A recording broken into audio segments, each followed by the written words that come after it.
Never would I have thought that we would have used AI or machine learning when it comes to any type of a training, whether it's a workshop or a conversation. But here we are, we're using AI, ChatGPT, and then we've got virtual reality, which I think is such an amazing way to really simulate real world. And we're bringing that into the training department. Welcome to AI to Z. Hosted by Airswift's Chief Revenue Officer, Anna Frazzetto, we delve into artificial intelligence, health tech, and more.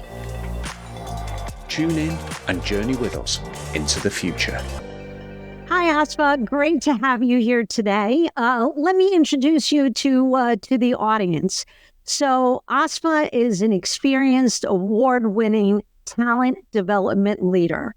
You specialize in creating inclusive leadership programs that drive business growth.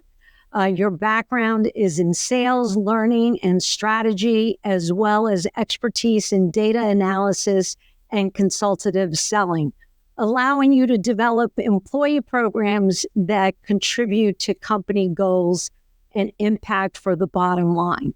When Asfa and I met, we actually were talking a little bit about, technology obviously changing at a rapid rate.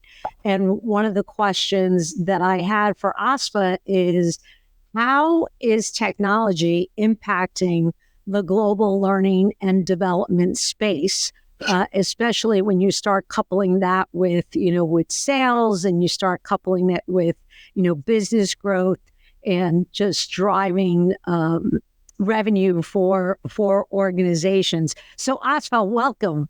Well, thank you. Thank you for having me. I'm so excited to have this conversation. Happens to be my favorite topic. Oh, wait, perfect. Then we're going to be able to have a fabulous session here. Asfa, let me just start a little bit. So the world of L&D, obviously, I think is very fascinating, but it could also be intimidating. Not to mention, if you take a look at L&D, has been one of the functions that's probably been impacted the most, not just with the technology, but also like COVID, kind of changing how you reach out to teams and people and be able to provide that training. So how has this role evolved over time, particularly in the context of the rapid advancement of technology? Well, if you think about L&D historically, they were a rudimentary training department that provided the basic skills that people needed to be able to do their jobs. Nothing very strategic, nothing very, life-changing. It was really just, how do you do your job, and let me train you how to do that. And that was the good one. That was the good company that had a great, robust training department. Other companies were handing people the book and just saying, here's the employee guideline, here's your desk, and do whatever you need to do. It's evolved tremendously because that was not even 15, 20 years ago. And now we're talking about companies that are supporting business initiatives. Chief learning officers are either reporting directly into a CEO, or they're reporting into the head of HR, and they're strategically aligned with what the business is doing. If you think about the gap between what the business needs and what the employees have, the training department is right there. We're there to help build the skills. We're there to help build the knowledge, share the knowledge, and then be able to change those mindsets. So closing that gap, so that employees are the ones who are going to be closing that, or, achieving or accomplishing the objectives. So it's changed tremendously. And then when you add in layers like technology is changing. Never would I have thought that we would have used AI or machine learning when it comes to any type of a training, whether it's a workshop or a conversation. But here we are, we're using AI, ChatGPT, and then we've got virtual reality, which I think is such an amazing way to really simulate real world. And we're bringing that into the training department because the training department used to be that cost center. We were expensive. We had lunches to pay for. We had travel to pay for. We had salaries to pay for. And yet we weren't really tied to that bottom line, that revenue.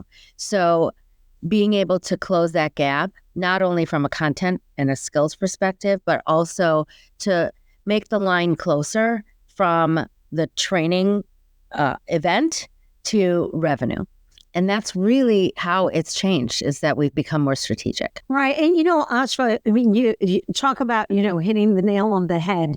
I think one of the challenges that we've seen with lots of organizations as a philosophy is, cost reduction in training or marketing. Those were always the two departments that wound up getting penalized anytime that there was a blip in revenue or, for example, organizations experiencing COVID, and therefore there would be cost-cutting measures around that, which actually it's the worst thing that you could do, because this is when you need the people to be the sharpest and well represented and be able to be, armed to be able to kind of tackle some of the challenges that are taking place out there. So, great point there.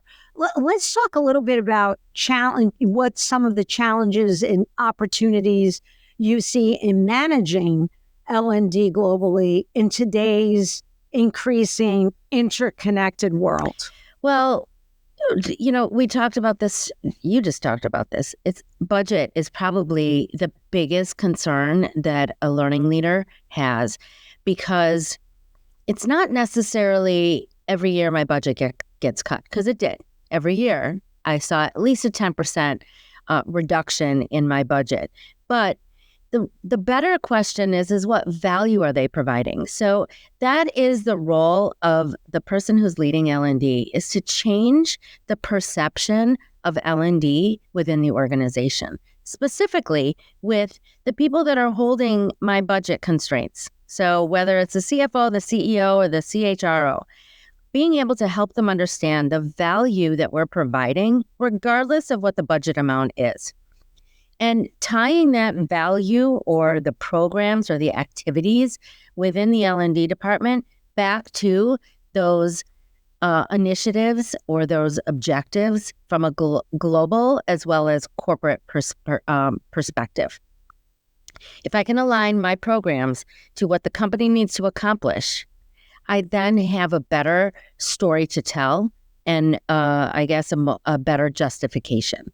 So actually, Asfa, if you could talk a little bit about, because I know that you and I have had conversations about, how you have a direct link saying, 30% increased revenue growth because of the L&D, program. I'm just using that number. But if you can share, maybe help the audience with how do you connect those dots, and how can then you build a case as to why, if anything, you need to invest more in L&D versus, reducing.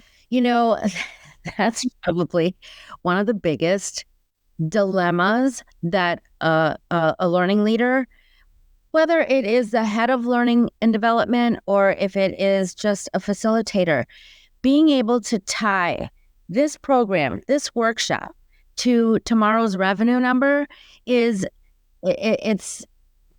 it's almost like it's so vague, but at the same time, it's not, because it's psychology as well. When you're coming to a training, a workshop, a program of any sort, whether it's leadership development or learning how to use Excel better, the way that we measure the value of that workshop is, did I make a change to their behavior? Meaning, you came to my Excel workshop. Are you using Excel more efficiently? You came to my leadership development workshop. Are you a better leader? So how do we find that out? I can easily say, yeah, I went to that workshop and I'm a great leader today because I went to that workshop yesterday. But it's not necessarily me. I also want to know, am I making a difference? Meaning, as a learning leader, am I making a difference with the people that report into that leader? So go and ask them. So you collect data. Data is very important. So you've got anecdotal data, you have focus group data, you have employee engagement survey data. You can go and look at behavior change. If it's a presentation class, are they presenting better? You can go and see that yourself. So really tying the workshop to outcomes and behavior change, I think, is really important. And that's when you can then take it one step further and tie it to revenue. I used to do some creative things when I was running the training department. And one other thing that I used to do was I used to look at client satisfaction surveys, and we used to do them every single year. And it was great because of the timing. We used to do them in like September, October, and I would start doing I'd already done my budgeting, or I'd start my budgeting process, but I put my plan together in November, December, after we received the data back. I used to grab that information and I would read every single comment that our clients gave us. And it was very telling, because they were talking about what skills were missing from the people that service them, what products, what kind of knowledge that was missing, whether people were proactive or not. So it really gave me an idea of what our clients expected and wanted from our employees. And then running the training department, it was my responsibility to give them the skills. So it was almost like they put my plan together for me, and that helped me tremendously. And that's what also helped me go and speak with our CEO or speak with the CHRO and say, I need an additional X dollars for my budget in the next coming year because we need to do X, Y, and Z. Our clients told us. Right. So I think you hit on a few great points there that I want to kind of stress for our audience. Client satisfaction surveys, and I would probably add to that employee satisfaction surveys, right? Both surveys, because if you start noticing steady improvement, that should be a direct connection and direct correlation to whatever training and whatever programs you rolled out internally. The other thing is, when you talked about leadership, I think one way to be able to see the effectiveness of leadership is turnover rates.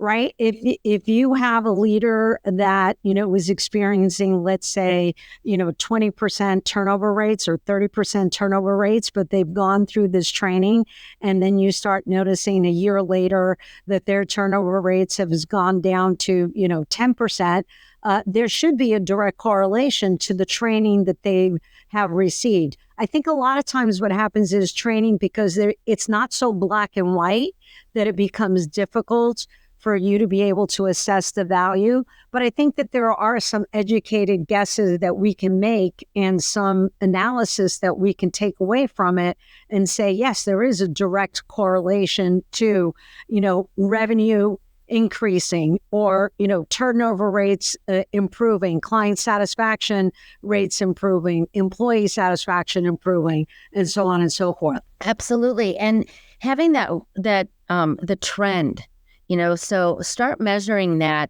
early on. So using my example, I led learning and development for 15 years, and we had 15 years worth of data, and we saw the trends. And every year we looked at employee engagement surveys, we looked at retention numbers, we looked at all the typical HR metrics. And then I had my own little metrics that I wanted to use. And of course, if you're a facilitator, if you're running learning and development, you've got how many people attended, you've got the ratings for each course. Those are all things that we keep in mind. But when you put them all together, that's when that real story comes about. And my biggest concern was, am I providing value? I defined my value based off of, are people gaining skills and making the change that they needed? So I needed to look at all of those data points in order to really assess, was I making a change? Right. Okay, so Asfa, let's kind of take a conversation to talk a little bit about DEI. So DEI leaders can have a significant positive impact on global organizations in a few ways. How can DEI leaders help to create a more inclusive, equitable workplace for all employees? I know this is like the $64 million question on how can we, achieve this, but what are some ideas that you can share with the audience? Well, when it comes to DEI, if you're talking about it separate from L&D, and we're just talking about a DEI leader, I think one of the biggest things that a DEI leader can do is to build relationships within the organization.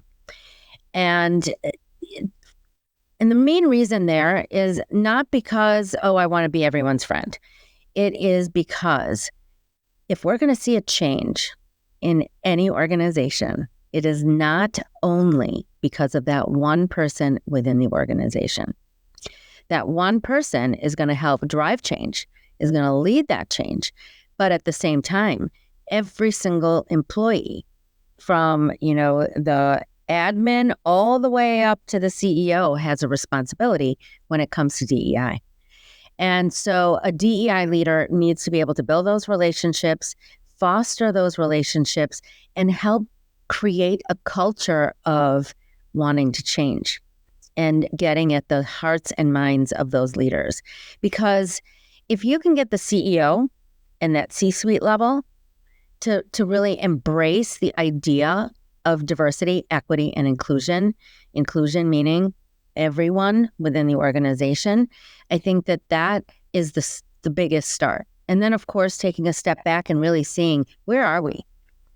A lot of DEI leaders, or a lot of people think that DEI leaders come in and it's all about hiring more diversity.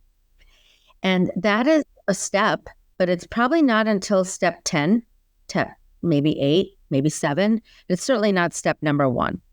Step number 1 is really about taking a step back and looking at where the organization is.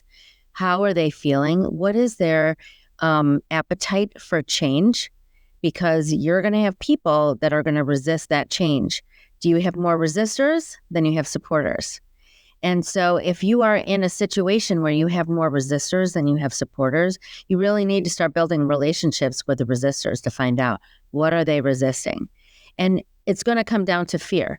And the better question is, what do they fear? What are they afraid of? So it's a tough job. It's probably one of the toughest within the organization. Yeah, and there's so many stats out there that talk about, how chief diversity officers have been hired and then have resigned, less than a year in the job because it is a difficult job to have. But I think a couple of key takeaways from what you've just described is, number one, alignment with the executive team, right? So you mentioned the CEO. When you were talking about L&D, and being aligned, the CEO with L&D and the HR department. Same thing with DEI leaderships, being aligned with the direction of the executive team are going to be key items that can help influence the direction and the culture of the organization across the board. Yes. I do want to clarify one thing, though. DEI leaders are not leaving organizations because the job is too hard. They are leaving organizations because companies were not ready for the type of change that is required of the job. So there's a big difference there. And I want that to be, I really want people to understand that if you are an organization that is, thinking about employing a chief diversity officer or starting down the path, really take an internal look to see, are you ready for that type of change? Because it really is not about hiring more people of color. It's so much more than that. It's about the retention. It's about making sure that we've got our processes in place. Are we promoting people with the right criteria? Our salaries, are they in line?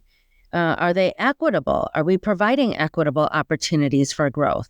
And those are the things that a company needs to look at before they bring in someone to lead, because that person that's coming in is so excited. They're excited because they're being seen. and they have an opportunity to create change. And that's really what they want. And that's a great point, Asfa. I'm glad you clarified that, because you're absolutely right. It's not like I'm going to hire this person and therefore all of my DEI initiatives are going to be handled and taken care of. It is an entire organizational shift and support and embracing what the future is. So it can't be all on one shoulder. Okay, so this kind of leads me to my last question. What can employers do differently, and what can employees do differently? I'll start with L&D. So I think the first thing that I think that there's two parts to that question. There's the employer, let's just say the CEO or the C-suite or the business leaders, and then you've got the head of L&D. So when it comes to, we'll start with the head of L&D. When it comes to the head of L&D, they really need to be able to partner and show that they can be a partner, that they are not just providing a bunch of trainings, and really remove that T word, training, from their language, and really think about it as learning, as development, as supporting the organization in terms of getting them where they need to go. Because it's the employees that are going to be doing that. The CEO is not going to be doing consultative selling and being more consultative. It's the teams that support the accounts or the clients. So the training department really needs to show that they can be a strategic partner and earn that seat at the table. They have to first be given the seat at the table, and then they have to earn being able to stay there. From the management side of it, meaning the business management side of it, they need to start looking at L&D as an investment and not as a cost center. An investment in their people. Because the people that are running L&D, they're there to support the rest of the organization so that they can develop the skills that the company needs to be able to move the company to that next level. And so when a company sees a training department as a cost center, the rest of the organization feels that way too. And so it's very difficult to make any type of a change. And it's very difficult to be able to create that learning culture, because that's really what needs to happen within an organization. And that applies to DEI too. The culture needs to be open to all of this change. And so that's where it all kind of comes together that way.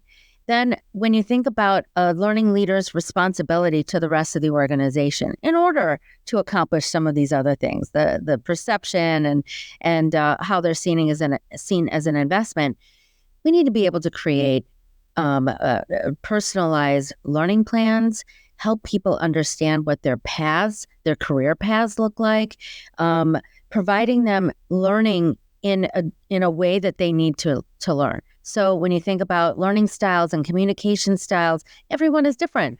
I can learn a few things by just hearing it on a podcast, and in other ways, I need to actually do it myself. Like I can't do a VLOOKUP in Excel unless I learn how to do it myself.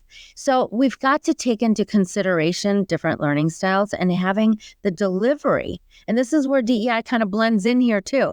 We need to have diverse ways and inclusive ways of delivering training. So gone are the days of sitting in a classroom for 2-3 days, listening to a lecture. We are now in podcasts and videos. We've got games that we're playing. So there's a variety of different things that we're doing that we need to keep doing. So that's kind of what we owe the organization. Employees, though, employees also have a responsibility, and I like to call this the balancing act. We are responsible for giving you the opportunities, providing those opportunities for you to be able to grow and learn and get promoted and get that raise and move into the next role. But an employee needs to show initiative themselves as well. So it isn't about osmosis. I can't just take knowledge and put it into your head. You do have to make an investment. And that means that you need to take a day out of the week, or let's say 4 hours, or dedicate every Friday morning to developing yourself. And so my job is to get you the tools and the opportunity to have a really great learning management system and have a really robust learning library. But an employee's responsibility is to come in and say, I'm going to dedicate 3 hours a month, 2 hours a month, whatever it is. But I want to be able to grow myself, and I need to be able to take advantage of the programs that we have. That's great information and great insight. Thank you so much, Asfa.